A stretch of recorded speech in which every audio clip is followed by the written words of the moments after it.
नमस्कार, मैं हूँ पूजा। आप सभी को बहुत बहुत स्वागत है कहानी के सफ़र में। आज दस्तावेज़ की पार्ट 11 लेकर हाजिर हूँ।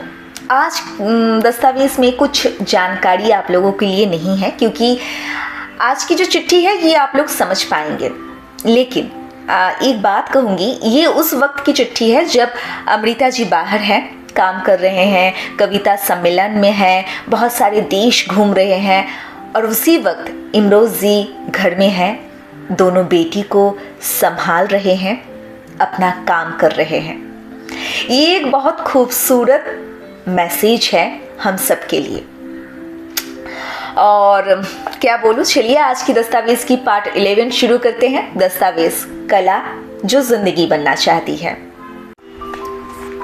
जीती हकीकतों की हदबंदी से घबराकर तलाश की हुई एक चीज होती है फैंटेसी, पर सोचती हूँ जो गंभीरता से पाया जाता है वो इससे भी आगे है, इसीलिए तुम्हारा जिक्र उससे आगे है, बियॉन्ड फैंटेसी।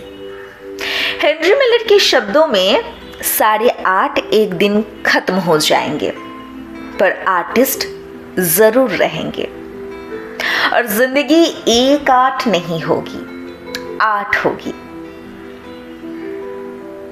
अगर ये मान लिया जाए कि हेनरी मिलर की कल्पना का समय 1000 साल में आ जाएगा, तो ये कहूंगी कि समय से 1000 साल पहले पैदा हो जाना तुम्हारा कसूर है। ये हर उस व्यक्ति का कसूर है जो सिर से पैर तक जीता है। इस दुनिया में सभी लोग ऐसे नहीं होते। हर किसी का आधा कुछ जन्म लेता है, आधा माँ की कोख में ही मर जाता है। हर मनुष्य अभी अपना बहुत सा हिस्सा कोख की कब्र में दफना कर जन्म लेता है, और उसके लिए किसी पूरे मनुष्य को देखने से बढ़कर और कोई दुखदाई बात नहीं होती। इस दुनिया का तुम्हारे प्रति लापरवाह होना स्वाभाविक है, या ऐसे कहूँ कि हर वर्तमान की जड़ें केवल अतीत में होती है। पर तुम्हारे जैसे और किसी का क्या हो जिसके वर्तमान की जड़ें सिर्फ भविष्य में है।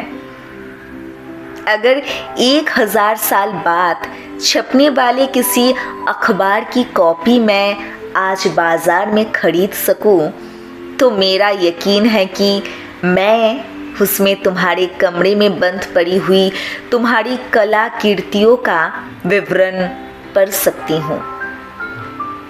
प्रोफेशन जैसे शब्द मैं तुम्हारे साथ नहीं जोड़ूंगी। ये एक ठंडी और ठोस सी चीज का एहसास देता है, और ये एहसास कि इसमें से ना कुछ घटाया जा सकता है, ना इसमें बढ़ाया जा सकता है, पर तुम एक विकास हो जिससे नित्य कुछ झरता है और जिस पर नित्य कुछ उगता है। प्रोफेशन शब्द गिरजा की दीवार पर लगी हुई ईर्ष्या की तस्वीर की तरह है, जिसके सामने खड़े होकर बात खड़ी हो जाती है, पर तुम्हारे साथ बात करने से बात चलती है। एक सहजता से, जैसे एक सांस में से दूसरा सांस निकलता है। तुम जीती जागती हड्डियों की ईर्ष्या हो। एक पराये मुल्क से तुम्हें खत लिखते समय याद आया है कि आज 15 अगस्त है, हमारे मुल्क की आज़ादी का दिन। अगर कोई इंसान किसी दिन का चिन्ह बन सकता हो, तो कहना चाहूँगी कि तुम मेरे 15 अगस्त हो, मेरे अस्तित्व की और मेरे मन की अवस्था की स्वतंत्रता का दिन। अमृता। आज 21 तारीख। इस शहर दुब्रोनिक में मेरा आखिरी दिन है। कल सवेरे 9 बजे के प्लेन से अखरीद जाना है। वहाँ से शत्रुगा, जहाँ कविता की शाम मनाई जाती है। और वहां से वापस बेलग्रेड। किताबों का बहुत बोझ है। मालूम हुआ है दफ्तर वाले अधिक सामान का किराया नहीं देंगे। अगर सवेरे वो किराया देना पड़े तो रोटी खाने के लिए पैसे नहीं रह जाएंगे। वे 21 दिन के पैसे एक साथ दे चुके हैं। आज 22 तारीख को अखरीत पहुंच गई हूँ। कल शाम जाली का एक थैला खरीदकर सब किताबें उसमें डाल ली, बाकी बड़े फर्श में, और दोनों थैलों को दोनों बाहों में उठा लिया। दोनों बाहों में पीड़ा हो रही है, पर अधिक सामान के पैसे नहीं देने पड़े। यहाँ प्लेन में पानी तक को नहीं पूछते। बहुत लंबा सफर था, आधी जान निकल गई, पर यहाँ पहुंचकर फिर जान में जान आई है। ये शहर अखरीत एक बहुत बड़ी झील के किनारे पर बसा हुआ है। कोई 250 कवि इकट्ठे हो रहे हैं। 25, 26, 27 3 दिन कविताओं की संध्या मनाई जाएगी। अभी आते ही उन्होंने मेरी कविता अंग्रेजी में टाइप कर ली है, आग की बात। इसका अनुवाद करने के लिए किताबें उठाने से थकी बाहों को दबा रही हूँ, पर थकान सफल हो रही है। नागमणि के डिज़ाइन देख देख कर सब खुश हो रहे हैं। हैरान है कि हिंदुस्तान में ऐसे पर्चे निकलते हैं, और रश्क कर रहे हैं कि उनकी ज़बान में इस जैसा कोई पर्चा क्यों नहीं निकलता। तुम्हारी माजा। 26 अगस्त अमृता जी लिखते हैं, जीती जान। आज शत्रुघ्न के मेले में कविता पढ़ने समय लोगों ने जो प्यार दिया है, उससे आंखें छलक आई है। पंजाब ने मुझे सारी उम्र निरादर सहते रहने की आदत डाल दी है, इसलिए बेगाने देशों में मिली इस नई चीज़ को झेलते समय बहुत अजीब लग रहा है। 27 अगस्त अमृता जी लिखते हैं, यहाँ से एक लेख लिखकर नागमणि के लिए पोस्ट कर रही हूँ, नए अंक में डाल देना। दुब्रोनिक में भी एक आर्टिकल लिखा था, पर वो 20 पृष्ठ लंबा है, उसकी कॉपी नहीं की गई। वो दिसंबर अंक में वापस आकर छाप लूंगी। 28 अगस्त अमृता जी लिखते हैं, जर्मनी से इनविटेशन मिला है। एक हफ्ते के लिए बेलग्रेड पहुंचकर तारीख पक्की करूंगी। एक इनविटेशन तेहरान से भी मिला है, 3 दिन के लिए। हमारी एम्बेसी के जरिए सिर्फ सोचती हूँ सफ़र बहुत ही लंबा हो जाएगा। माझा।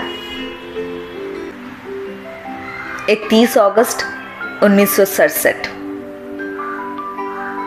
ओ मेरे जीती, कल सवेरे तड़के ही बेलग्रेड पहुंची थी। आने पर तुम्हारे 3 खत मिले, ऐसे जैसे यहाँ एयरपोर्ट पर तुम खुद मुझे लेने आए हो। इस समय तुम्हें खत लिखकर मैं अपना जन्मदिन मना रही हूँ। कल रात यहाँ बोहेमियन गली देखी। यहाँ कवि, एक्टर, पेंटर्स मिलकर 19वीं शताब्दी की परंपरा के अनुसार 1 महीने के लिए ये जश्न मना रहे हैं। रात को दीवारों पर मोमबत्तियां जलाकर पेंटिंग्स बेचते हैं। 19वीं शताब्दी की साइलेंट फिल्म देखते हैं। पुराने नाटक खेलते हैं। एक और कोई मछली तल रहा है। यहाँ वे कविताएं भी पढ़ते हैं और भुने हुए कबाब भी खाते जाते हैं। कल रात उन्होंने मुझे बुलाया था, कबाब खिलाया और मेरी कविताएं सुनी। एक एक्टर ने मेरी कविताओं का अनुवाद इतनी अच्छी तरह पढ़ा कि ये शाम हमेशा मुझे याद रहेगी। तुम्हारी माझा। जीती जान। कल 1 तारीख को दोपहर की 1 बजे के प्लेन से हंगरी आ गई हूँ। बेलग्रेड की चमक धमक के बाद हंगरी की प्राचीन और समय की धूल से मैली इमारतें बहुत चुप और उदास लगती हैं। पर कल ही शाम को 5 बजे PIN लेखकों की एक मीटिंग थी। उन्होंने बुलाया था। वहाँ बहुत सारे लेखक मिल गए, मिस्टर हुब्बा भी, जो कभी हमारे घर पर दिल्ली में हमसे मिले थे, और भी कितने ही कवि बड़े अपनेपन से मिले। 21 तारीख को बेलग्रेड में अचानक मुझे पूर्वी अफ्रीका के एक कवि जम्बेरी ने फ़ोन किया, जन्मदिन का मुबारकबाद दी। ये तारीख उसने बेल्क्रोस में पढ़ी थी और बहुत सारे फूल होटल के रिसेप्शन रूम में आकर दिए। कलम की शाखाएं देखो कहाँ तक पहुँच जाती है। उस दिन दोपहर तक शॉपिंग की थी।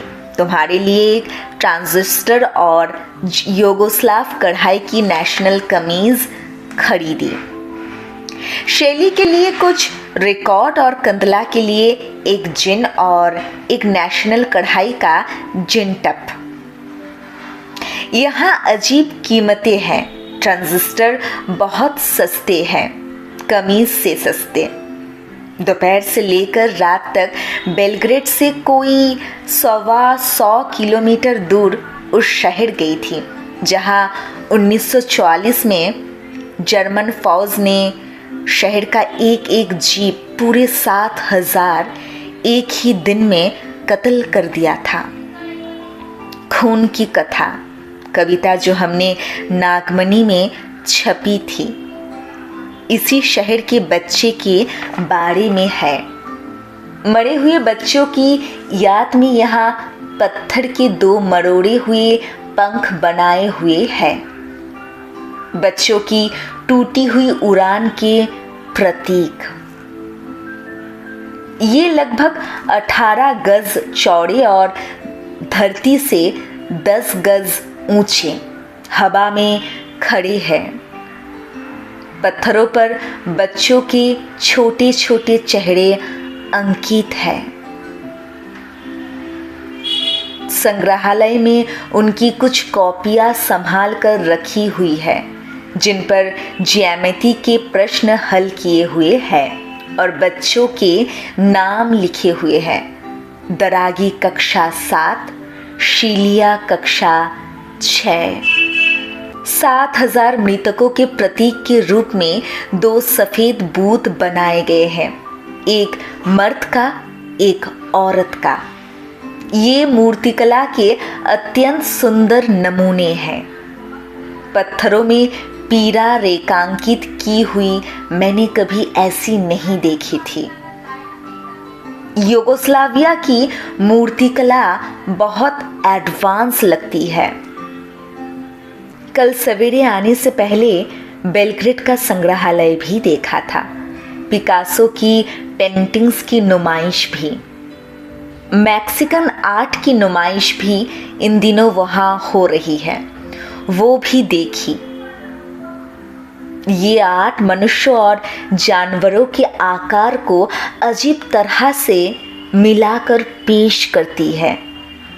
हर जगह तुम्हें याद किया। ये सब चीज़ें तुम्हारे देखने योग्य है। युगोस्लाविया की एक औरत आर्टिस्ट जर्मन की कंस्ट्रक्शन कैंप में रही थी, अभी जीवित है।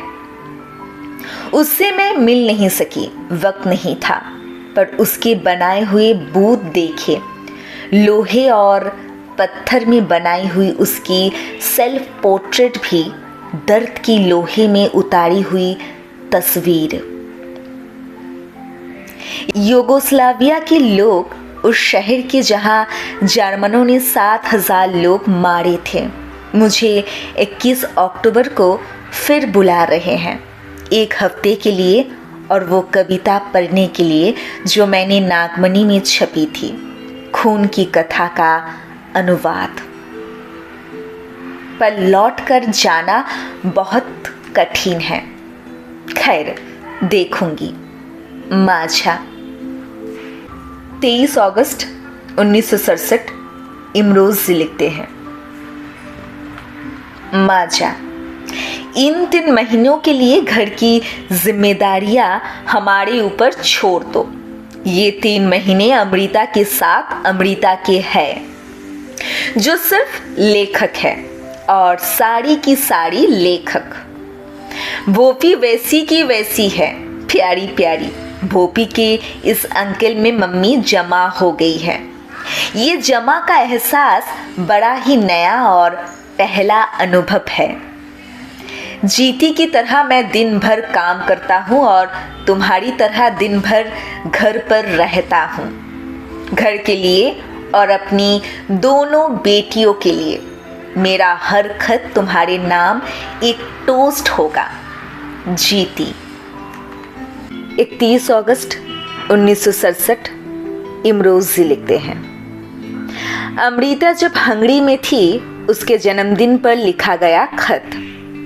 आज का आंगन भरा हुआ है, सारे मौसमों से और मौसमों के सब रंगों से और सुगंधों से, सभी त्योहारों से, सारे अदब से और सारी पाकीज़गी से, 365 सूरजों से।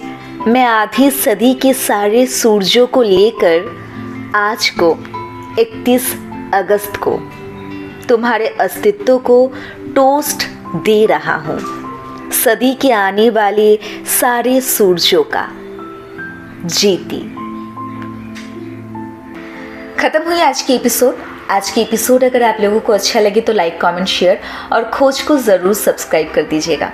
आप लोगों से मुलाकात होगी दस्तावेज़ की और एक नई एपिसोड में। तब तक के लिए खुश रहिए, स्वस्थ रहिए और ज़रूर ज़रूर ज़रूर कहानी सुनिए। नमस्कार।